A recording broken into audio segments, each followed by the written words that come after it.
दोस्तों, आज हम आपको सुप्रीम कोर्ट की उस तस्वीर के बारे में बताएंगे जो अब तक आम जनता ने शायद कभी इतनी साफ नहीं देखी थी।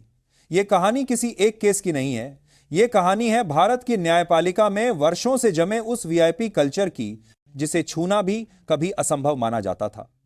यह कहानी है उन नामों की जिनका अदालतों में वजन तराजू से नहीं बल्कि रसूख से तौला जाता रहा है। और यह कहानी है उस बदलाव की जिसकी शुरुआत भारत के chief justice of India justice Suryakant के एक फैसले से हुई। सुप्रीम कोर्ट में वर्षों से एक परंपरा चलती रही है, ओरल मेंशनिंग की परंपरा, यानी अदालत के तय नियमों से इतर, बिना नंबर आए, बिना केस लिस्ट में नाम हुए, सिर्फ नाम के दम पर जज साहब आज ही सुनवाई करा दीजिए कहने का अधिकार। यह अधिकार हर वकील को नहीं था। यह सुविधा केवल कुछ चुनिंदा महंगे और ताकतवर वकीलों तक सीमित थी, जिनके लिए कोर्ट का समय लचीला था, तारीखें एडजस्ट होती थी और जिनकी एक आवाज पर पूरी व्यवस्था रुक जाती थी। इन्हीं नामों में सबसे ऊपर रहा है सीनियर एडवोकेट कपिल सिब्बल का नाम।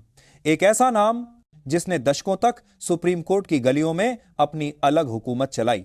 लेकिन अब तस्वीर बदल रही है। अब नियम सबके लिए बराबर है। और इसी बदलाव की पहली जमीनी झलक देश ने उस वक्त देखी जब दिल्ली में आवारा कुत्तों से जुड़े एक बेहद संवेदनशील मामले की सुनवाई के दौरान सुप्रीम कोर्ट ने कपिल सिब्बल की ओरल मेंशनिंग को साफ शब्दों में ठुकरा दिया। मामला दिल्ली नगर निगम द्वारा सार्वजनिक स्थलों, hospital, school, college, railway station और बस अड्डों से आवारा कुत्तों को हटाने की कार्रवाई से जुड़ा था। यह कार्रवाई उन सैकड़ों वीडियो और शिकायतों के बाद शुरू हुई थी जिनमें बच्चों, महिलाओं और बुजुर्गों पर कुत्तों के हमले सामने आए थे। इसी कार्रवाई के खिलाफ तथाकथित डॉग लवर्स की ओर से सुप्रीम कोर्ट में याचिका दाखिल की गई और उनकी तरफ से पेश हुए कपिल सिब्बल। सुनवाई जस्टिस विक्रमनाथ और जस्टिस संदीप मेहता की पीठ के सामने चल रही थी। कोर्ट ने साफ कहा कि अगली सुनवाई 7 जनवरी को होगी, लेकिन कपिल सिब्बल को यह तारीख मंजूर नहीं थी।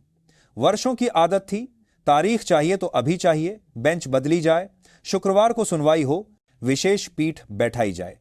यही वो पल था जब अदालत और एक वीआईपी वकील आमने सामने खड़े दिखाई दिए। कपिल सिब्बल ने मानवता का तर्क दिया। कहा गया कि कुत्तों के लिए पर्याप्त शेल्टर नहीं है, उन्हें हटाना अमानवीय होगा और अगर 7 जनवरी तक इंतजार किया गया तो तब तक कार्रवाई पूरी हो जाएगी। लेकिन अदालत इस बार झुकी नहीं।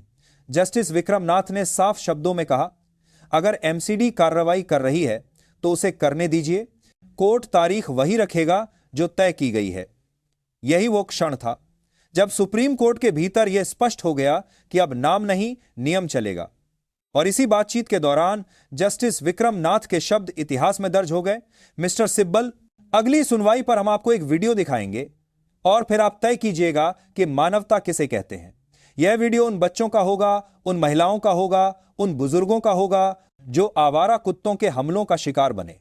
यह टिप्पणी सिर्फ एक वकील के लिए नहीं थी, यह टिप्पणी उस सोच के लिए थी जो वर्षों से वीआईपी चश्मे से न्याय को देखती आई है। सुप्रीम कोर्ट की उस बेंच के भीतर जो हुआ वह सिर्फ एक तारीख देने या न देने का मामला नहीं था, बल्कि यह उस पूरी न्यायिक संस्कृति पर सवाल था जो वर्षों से आम आदमी और खास आदमी के बीच फर्क करती आई है। देश की सबसे बड़ी अदालत में यह कोई पहला मामला नहीं था जब किसी केस में तात्कालिक सुनवाई मांगी गई हो, लेकिन यह शायद पहली बार था जब एक बेहद ताकतवर सीनियर एडवोकेट की मांग को इस तरह सार्वजनिक रूप से और ठोस शब्दों में नकार दिया गया। कपिल सिब्बल बार बार यह तर्क देते रहे कि दिसंबर में ही नए नियम लागू कर दिए जाएंगे, कुत्तों को हटा दिया जाएगा और फिर कोर्ट के पास कुछ भी करने को नहीं बचेगा। लेकिन अदालत का रुख बिल्कुल साफ था।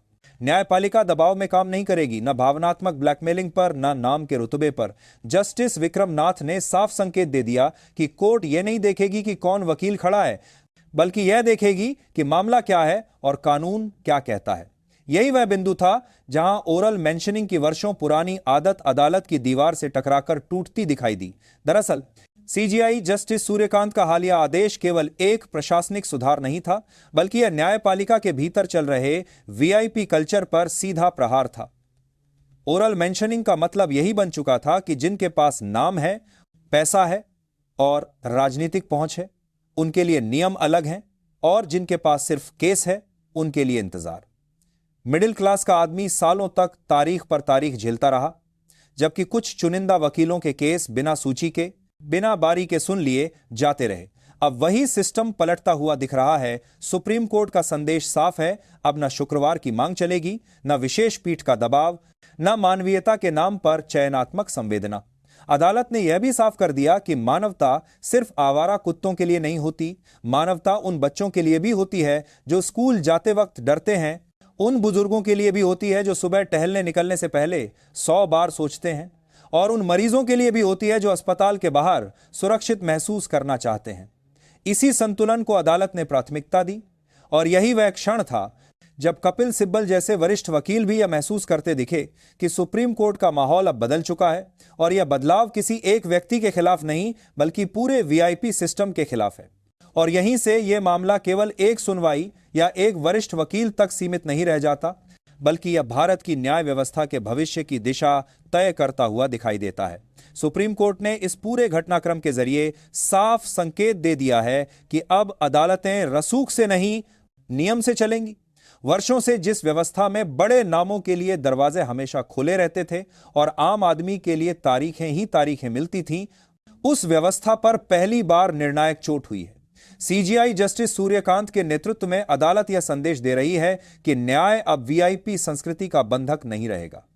यह फैसला किसी एक कपिल सिब्बल के खिलाफ नहीं है, बल्कि उस मानसिकता के खिलाफ है जिसने न्याय को प्रभाव और पैसे का मोहताज बना दिया था।